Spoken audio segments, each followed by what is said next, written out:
আসসালামু আলাইকুম এভরিওয়ান, কেমন আছেন সবাই? আজকে আমাদের ঈদের দ্বিতীয় দিনের একটা ব্লগ শেয়ার করব। আজকে মূলত আমার বড় বোনের বাসায় দাওয়াত, আর ও বারবারই বলেছিল আমরা যেন একদমই সকাল সকাল চলে যাই ইয়ানাকে নিয়ে। আমি কিন্তু সকাল সকাল উঠেই রেডি হয়ে গিয়েছি গোসল করে, আর আজকে সারাদিনই ওদের বাসায় থাকবো, এই জন্য সকালবেলায় গোসল করে নিয়েছি।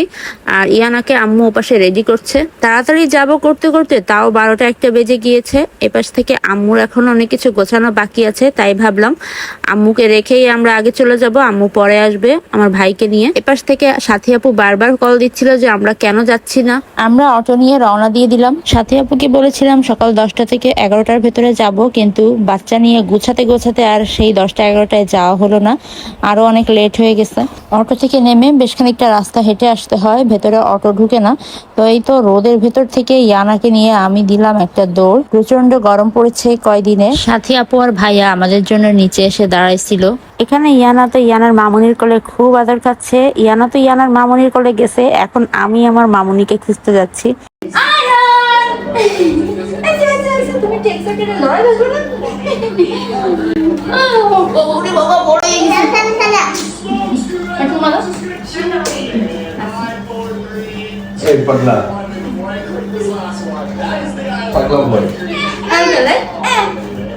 এসে দেখি বিরাট আয়োজন, গরুর মাংস, মুরগির মাংস, ডিম কারি, পোলাও, সালাদ। আর এই সালাদটা এত মজা লাগে আমার কাছে। আর সাথে আছে মিষ্টি দই। আয়ানের নানা ভাইয়ের সাথে খেতে বসে গেছে, আর ওর খেতে অনেক লেট হয়। আয়ানকে এখানে দই দিয়ে দিচ্ছিল আয়ানের নান। আব্বুকে যেহেতু কাজের উদ্দেশ্যে বেরিয়ে যেতে হবে, তাই আব্বু আর আব্বুর একটা ফ্রেন্ড আগেই খেয়ে নিয়েছে, আর এখন আমাদের খাওয়ার পালা। আমরা সবাই একসাথে খাবো। ডাইনিং এ যেহেতু এত মানুষ একসাথে ধরবে না, এই জন্য আমরা নিচে বসে ফ্লোরে বসে সবাই একসাথে খাবো। এই জন্য সবকিছু ঘরের ভেতরে ডাইনিং স্পেসে আনা হয়েছে। আর এই তো অনেক আমার ছোট ভাই ও আগে থেকেই খেতে বসে গিয়েছে, ওর নাকি প্রচন্ড খিদা লেগেছে, কারণ ও সকালে খায়নি। আর এদিকে আম্মু আমাকে তুলে দিচ্ছিল। প্রথমে আমি ডিম কারিটা নিয়ে নিলাম, আর এদিকে মামুন ভাইয়াকে ডাকতেছিল যে ভাইয়ার সাথে একসাথে খেতে বসবে। তো ডিমের সাথে আমি একটু সালাদও নিয়ে নিচ্ছি। আন্টির হাতের এই সালাদটা আমার ভীষণ ভালো লাগে। খুবই সিম্পল, বাট কেন জানি না এত মজা লাগে আর এত ঘ্রাণ লাগে। কাঁচা পেঁয়াজ, কাঁচা মরিচ, শসা, টমেটো দিয়ে লবণ দিয়ে খুব সুন্দর একটা সালাদ তৈরি করে। আর এদিকে হচ্ছে মামুনও বসে গেল। ভাইয়া বলতেছিল যে ভাইয়া পরে খাবে, আমাদেরকে আগে খেয়ে নিতে বললো, যেহেতু আম্মু আসতে একটু লেট করছিল। তো আমরা খেতে বসে গেলাম আমি আর মামুন। তো আমরা প্রথমে হচ্ছে ডিমটা দিয়ে খাচ্ছিলাম। আমরা মূলত সন্ধ্যার পরে যাব, যার কারণে বাসা থেকে একটা ড্রেস নিয়ে আসছিলাম, যেহেতু ইয়ানাকে খাওয়াতে হবে।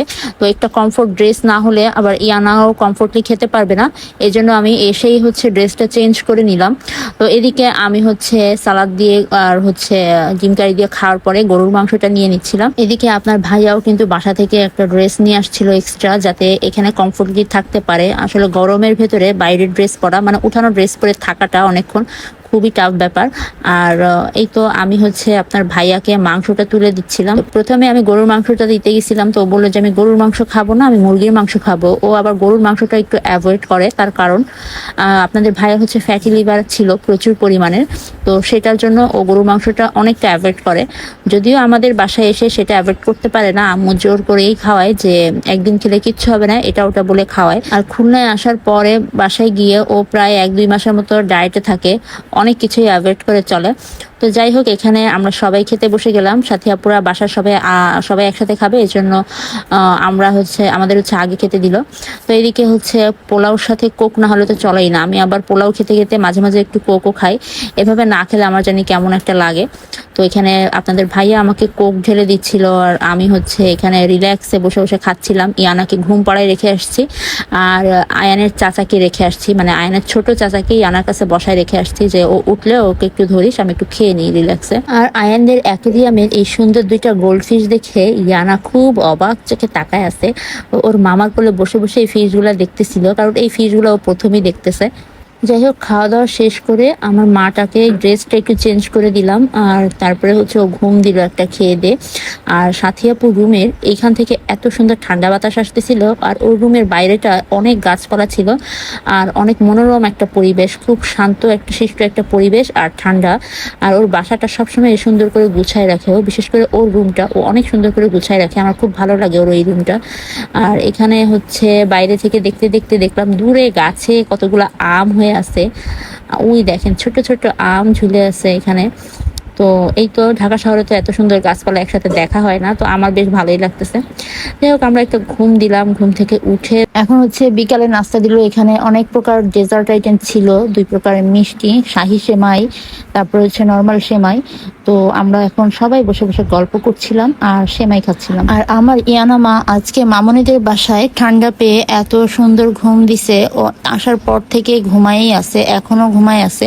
এর জন্য আমি একটু রিল্যাক্সে সবার সাথে কথাবার্তা বলতে পারতেছিলাম। মোটামুটি আমি বাদে সবাই নিচে বসে খাচ্ছিল, আমি উপরে বসেই খাচ্ছিলাম, কারণ আমার এখন আবার নিচে বসে উঠতে খুবই কষ্ট হয়। তো এখানে দুধ চা দিল, চা পার্টি করলাম, চাটা খেয়ে এখন বিদায় নেবার পালা। সবাইকে বিদায় জানিয়ে এখন আমরা চলে যাচ্ছি। কেমন লেগেছে আজকের ব্লগটা অবশ্যই কমেন্ট করে জানাবেন। আজকের মতো এই পর্যন্তই, সবাই ভালো থাকবেন, আল্লাহ হাফেজ।